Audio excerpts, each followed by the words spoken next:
చెప్పుకొనుచుంటిన నేను ఎంత గొప్ప విషయం. నాలో నేను నిట్టూర్పులు విడిచుచు నా దేవునితో నేను చెప్పుకుంటున్నానయ్యా.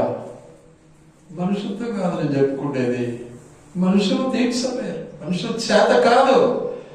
మనుషులు డబ్బుతో ప్రేమిస్తారు, మనుషులు ఐశ్వర్యంతో ప్రేమిస్తారు, మనుషులు గొప్పతనంతో ప్రేమిస్తారు, మనుషులు ఈ లోకానుసారమైన అందచందాలతో ప్రేమిస్తారు.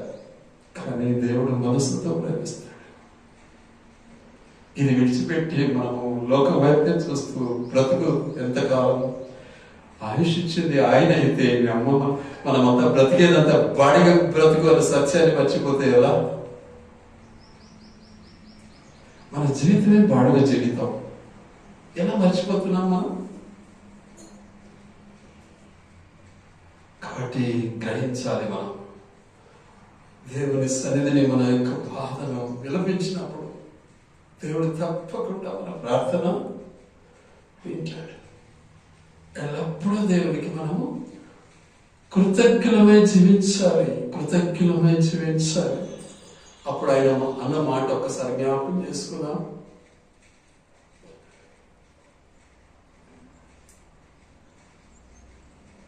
అంతలో ఏలి ఏమంటాడు? నీవు క్షేమముగా వెళ్ళుము, ఇజ్రాయేలు దేవునితో నీవు చేసి కొనిన మనవిని ఆయన దయచేయునుగాక అని ఆమెతో చెప్పగా సర్టిఫికెట్ ఇచ్చేశాడు. ఆనాటి దైవజనులు దేవునితో ప్రత్యక్ష సంబంధం కలిగి ఉన్నటువంటి దైవజనులు. దైవజనుడు ఏదైతే మాట చెప్తాడో అది దేవుడు అనుసరిస్తాడు, దేవుడు అంగీకరిస్తాడు. ఈరోజు కూడా అలాంటి దైవజనులు ఉన్నారు, లేకపోలే. అందరూ చెడిపోయిన వాళ్ళు అనేదానికి లేదు. కాబట్టి మన హృదయాన్ని ఒకసారి పరిశీలించుకోవాలి. మనం ఎక్కడున్నాం అసలు? లోకంలో ఉన్నామా, దేవుల్లో ఉన్నామా? లోక వాత్సలకు బానిసలం అయిపోయినామా, లేకపోతే దేవుని సన్నిధిని మనం జీవిస్తున్నామా? దేవుని సన్నిధి నీకు జీవింపజేస్తుంది, లోక బానిసత్వం నేను నరకానికి పంపిస్తుంది. లోకానుసారమైన నీతి నీకు భయంకరమైనటువంటి భయం పుట్టిస్తుంది, పెరిగితనం పుట్టిస్తుంది. ఇతరులను హేట్ చేయడం నేర్పిస్తుంది.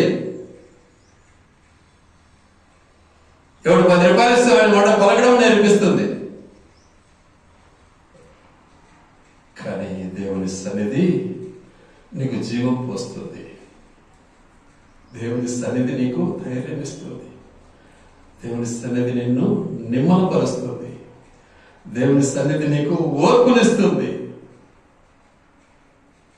దేవుని సన్నిధి నీకు సమాధానం ఇస్తుంది.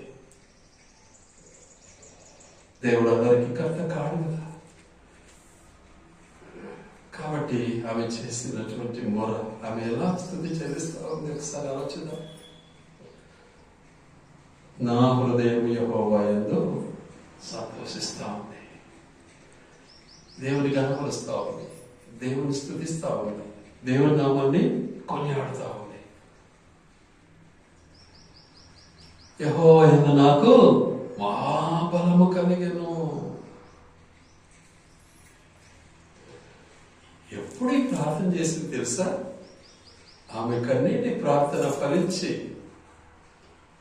దేవుడు అనుగ్రహించునుగా కానీ దైవజనుడు చెప్పిన తర్వాత ఆ క్రియ యావత్తు సంపూర్ణంగా నెరవేర్చబడి ఆ బిడ్డను మందిరానికి తీసుకుని వచ్చి సేవకులకి అంకితం చేసి ఈ ప్రార్థన చేస్తా ఉంది. ఇప్పుడు నా శత్రువులు నా ముందర ఏమైపోయినారు?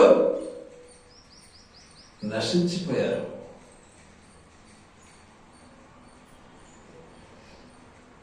ఆలోచించండి.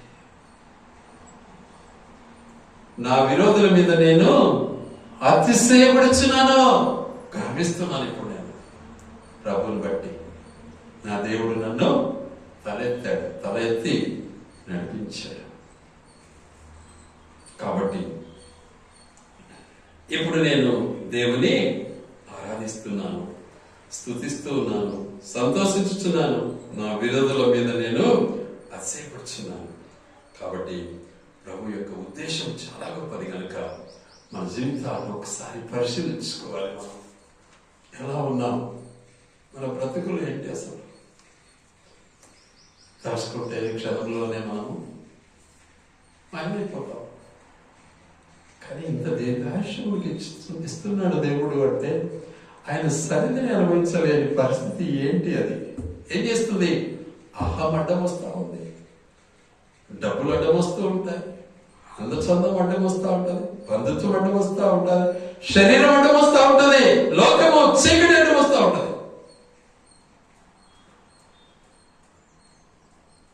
కాబట్టి నీ జీవితాన్ని ఒక్కసారి పరిశీలించుకోవాలి. అలా నువ్వు పరిశీలించుకోలేకపోతే నీ బ్రతుకు నరకమే.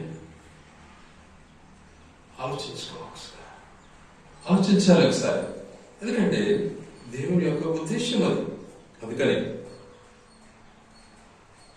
కాబట్టి దేవుడు నిజంగా దేవుని యొక్క ఉద్దేశాన్ని మన పట్ల నెరవేర్చడానికి ఇష్టపడుతున్నాడు.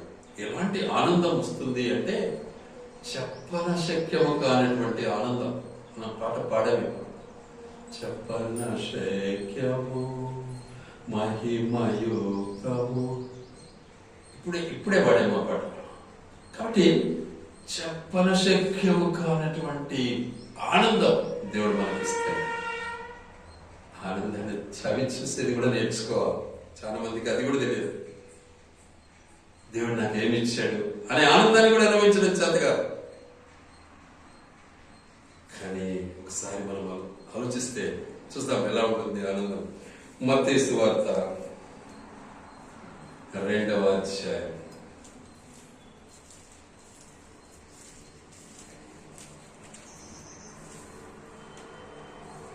మత్తయి సువార్త 2వ అధ్యాయం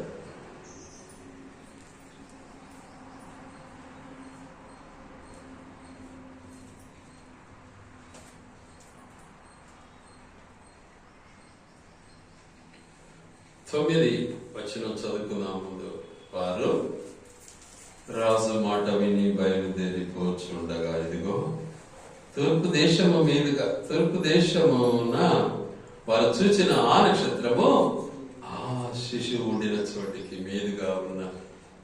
మీదుగా వచ్చి నిలుచు వరకు వారికి ముందుగా నడిచాను.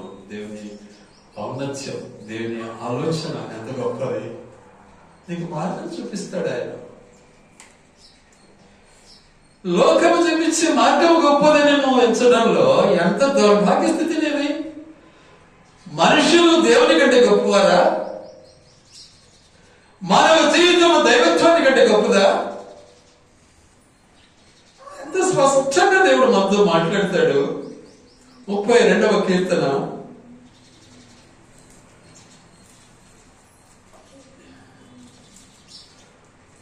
8వ వచనం.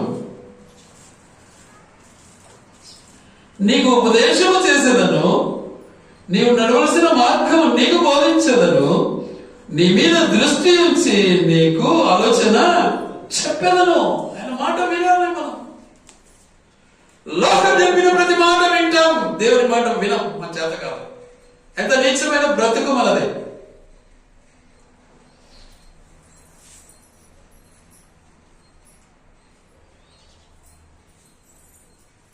మనకు ఆయుష్ ప్రాణమిచ్చింది దేవుడా మనుషుల? డబ్బా, ఆస్తి, అంతస్తా, శరీరమా? ఆ దేవుని ఎలా మర్చిపోతావు? నీకు మార్గం చూపిస్తానన్నాడు. చూడు ఎవరికి చూపిస్తున్నాడు ఆ మార్గము? ఇప్పుడే చదివాము ఆ మాటను. ఎవరికి చూపిస్తున్నాడు? ఆ 3 జ్ఞానులకు చూపిస్తూ ఉన్నాడు దేవుడు.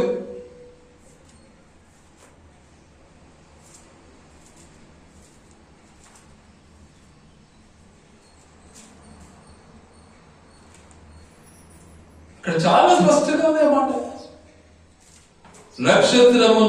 నక్షత్రము ఆ శిశువు ఉండిన చోటికి మీదుగా వచ్చి నిలుచు వరకు వారికి ముందుగా నడిచాను. మార్గమైన దేవుడు మన దేవుడు. దానియేలు గ్రంథం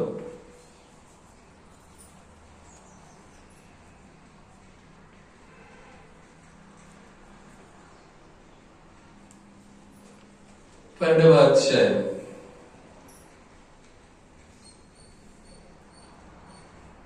3వ వచనం చదువుకున్నాం. బుద్ధిమంతులైతే ఆకాశ మండలములోని జ్యోతులను కోరిన వారై ప్రకాశించెదరు. నీతి మార్గమును అనుసరించి నడుచుకున్నట్లు ఎవరు అనేకులను త్రిప్పుదురో వారు నక్షత్రము వలె నిరంతరములు ప్రకాశించెదరు. మార్గదర్శి ఎవరు? నక్షత్రం. మన ప్రభు నక్షత్రం కలిగిన నక్షత్రము.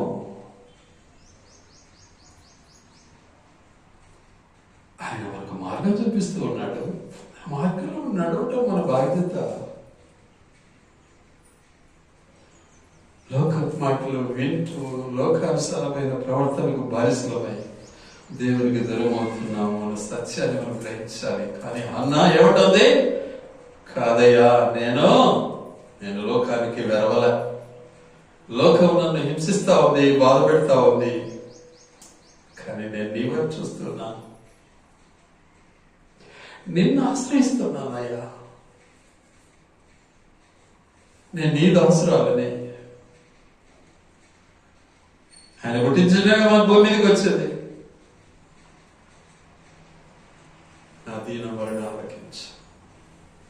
ఆలకించాడు, బిడ్డనిచ్చాడు. కృతజ్ఞురాలు ఏం చేసింది? మందిరానికి వచ్చింది, దైవజనునికి అప్పగించింది, ఆనందంతో స్తుతిస్తా ఉంది, ఆనందంతో ఆరాధిస్తా ఉంది, గర్వపరుస్తా ఉంది. నీ వలని రక్షణ బట్టి సంతోషిస్తూ ఉన్నాను. నా విరోధుల చేతిలో నుంచి నన్ను ఏం చేసావు? కాపాడావు. అతిశయపడుతూ ఉన్నాను అంటావు. నువ్వేమంటావు? వాడు చెప్పింటే విన్నా, వీడు చెప్పింటే విన్నా, ఆయన చెప్పింటే విన్నా, ఏమి చెప్పింటే విన్నా, ఆ డాక్టర్ చెప్తే విన్నా. ఇదే నీ బతుకైపోతే నీ బ్రతుకు దేవుని వైపు ఎలా ఉంటుంది? అది బైబిల్ ఎందుకు పెద్ద మోసం కదా.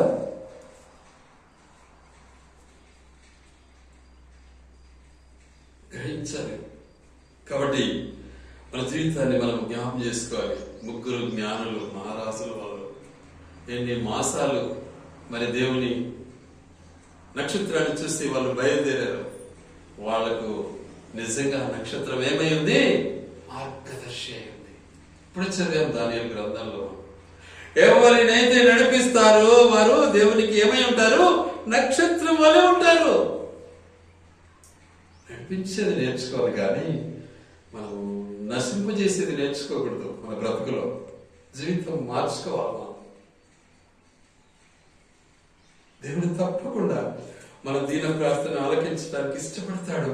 వెంటనే అత్యానంద భరితులయ్యారు. ఏమయ్యారు వాళ్ళు? అత్యానంద భరితులై ఇంటిలోనికి వచ్చి ఎవరిని చూశారు? ఇంట్లోకి వచ్చేసినారు. ఇప్పుడే తల్లి అయిన మరియను చూశారు, యోసేపును చూశారు, శిశువైనటువంటి యేసు ప్రభువును చూశారు. పుడతానే రాలే. చాలా మంది పెద్ద తంటాలు చేస్తాడు ఇవన్నీ తెలియక. పుట్టగానే ఇంట్లోకి రాలే యేసయ్య. చాలా మంది బోధకులు ఇంటే తయారు చేస్తుంటారు అంతా. ఆయన ఇంటిలో నివాసం చేస్తూ ఉంటే ఆ ఇంటికి వచ్చారు. ఆయనను చూసి ఆనందంతో, సంతోషంతో వాళ్ళ యొక్క అభిలాష దేవుడు తీర్చాడు. ఆ దేవుని యొక్క గొప్ప అద్భుతమైనటువంటి క్రియ వాళ్ళు చూడగలిగారు. ఆ క్రియ చూసి సంతోషించారు, ఆనందించారు. ఆనందించి ఏం చేశారు? వాళ్ళు తమ హృదయాలు విప్పారు. అక్కడ పెట్టెలు అని ఉంటది, హృదయం అనే బాక్స్ విప్పారు. ఒకరు స్తుతిస్తూ ఉంటే, ఒకరు ఆరాధిస్తూ ఉంటే, ఒకరు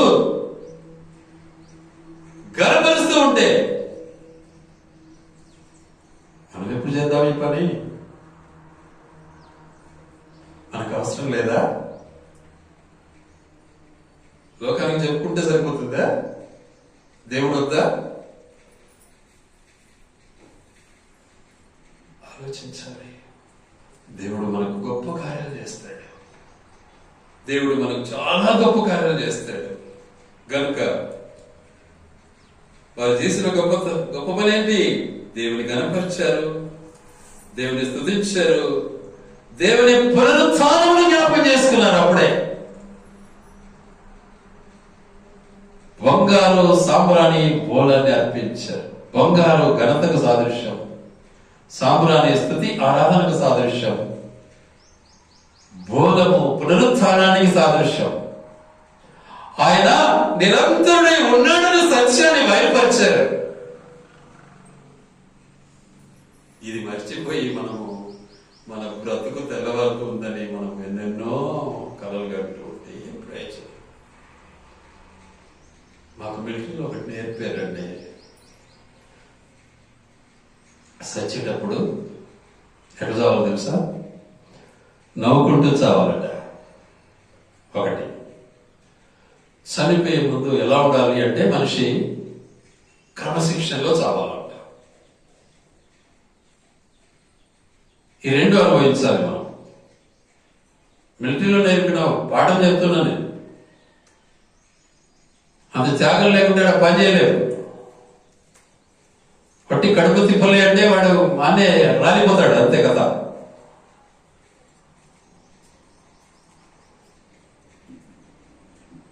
కనుక మన బ్రతుకు, మన యొక్క అంతిమ దశ దేవుని కలిగినటువంటి వారముగా, దేవుని ఆరాధించే వారముగా, దేవుని స్తుతించే వారముగా ఉండాలి.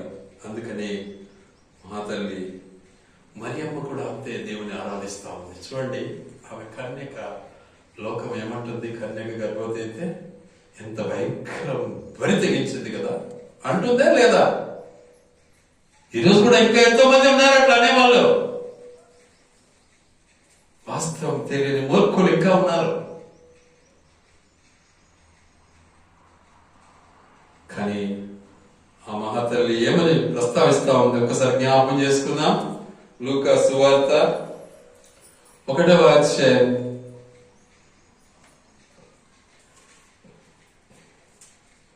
47 ఆమె చేసినటువంటి,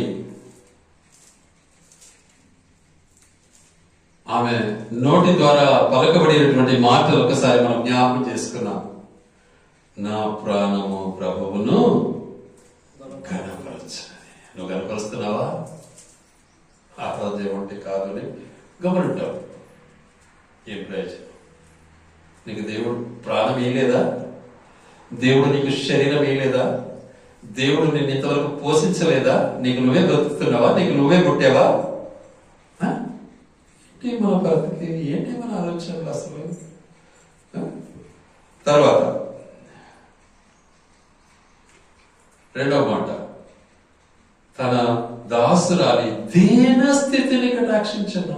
ఎంత తగ్గించుకునేది చూడు మా తల్లి. నేను ఈ అక్రమాన్ని నేను అనుభవించలేకపోతున్నాను అని గోడుగోడున ఏడ్చాల్సింది. కానీ మా తల్లి అంటుంది, ఈ దీన దాసురాలి యొక్క దీన స్థితిని నా దేవుడు కాపాడాడంటుంది. ఇంకేమంటుంది? నా ఆత్మ నా రక్షకుడైన దేవుని యందు ఆనందిస్తా ఉంది. చూడండి, నువ్వు ఆనందిస్తున్నావా, ఏడుస్తున్నావా? లోకం వైపు చూస్తే నీ బ్రతుకు ఏడుపే. శరీరానికి నువ్వు బానిసవైతే లోకానికి బానిసవే. సంతోషం నీకు రాదు. దేవునికి దాసునివి, దాసురాలువే జీవిస్తే సంతోషం, ఆనందమైన నీకు ఇవ్వడానికి సిద్ధంగా ఉంటాడు. తర్వాత 49వ మాట ఉంది, ఇంకొక మాట. సర్వశక్తి మంతుడు నాకు గొప్ప కార్యములు చేశాను గనుక ఇది మొదలుకొని అన్ని తరముల వారిలో నన్ను ధన్యురాలు. ఎంత గొప్ప ఆశీర్వాదం! ధన్యత, ధన్యులు, ఆశీర్వాదములు. దేవుడు నన్ను ఆశ్రయించాడు. నిన్ను ఆశ్రయించలేదా? ఎప్పుడు తెలుసుకుందాం ఈ సత్యాలన్నీ మనం? వీరికి చదవడం వచ్చా? వీరికి చదివితే సరిపోతుందే? అర్థమైపోతుందే? ఆలోచించాలి. దేవుడు మన పట్ల తన గొప్ప కార్యాలు చేయటానికి ఇష్టపడ్డాడు కాబట్టి ఆయన నామము ఏమంటుంది అక్కడ? చూడండి, ఎక్కడే ఉంటుంది. ఆయన నామము పరిశుద్ధము. ఆయన పేరే పరిశుద్ధము. ఆయనే పరిశుద్ధుడు. ఆయన బిడ్డలు పరిశుద్ధులు. ఆయన్ని ఆరాధించడమే పరిశుద్ధత. ఆయన స్తుతించడమే పరిశుద్ధత. ఆయన రక్షణ పొందడమే పరిశుద్ధత. ఆయన రాజ్యంలో ప్రవేశించడమే పరిశుద్ధత. అదర్వైజ్ మనం చేయలేము ఇక్కడ. కాబట్టి దేవుని మనం ఆరాధించడం నేర్చుకున్నాం. దేవుడు యెహోవా నీ రక్షణను బట్టి మేము జయోత్సాహము చేయించున్నాం. ఈ లెసన్ అంతా మీకు చెప్పాలి అంటే 2 గంటలు పడుతుంది. 2 గంటలు పడితే మనసు ఎత్తిపోతుంది. మీరు కూడా కూర్చోలేదు సార్. కాబట్టి మన బ్రతుకులు ఒకసారి జ్ఞాపకం చేసుకుందాం. దేవుడు మనకి ఎన్ని మేళ్లు చేశాడు, ఎన్ని గొప్ప కార్యాలు చేశాడు. మన ప్రార్థన దేవుడు వింటున్నాడా లేదా? లోకం వైపు చూసి, లోకానికి వెరచి, లోకాశలకు లొంగి దేవునికి దూరం అవుదామా? దేవుడు చేసిన మేళ్లను మర్చిపోకూడదు. జాగ్రత్త. దేవుని స్తుతిస్తాం, దేవుని ఆరాధిస్తాం. ఏమేం చేశాడు ఆయన? ఒకసారి జ్ఞాపకం చేసుకుందాం.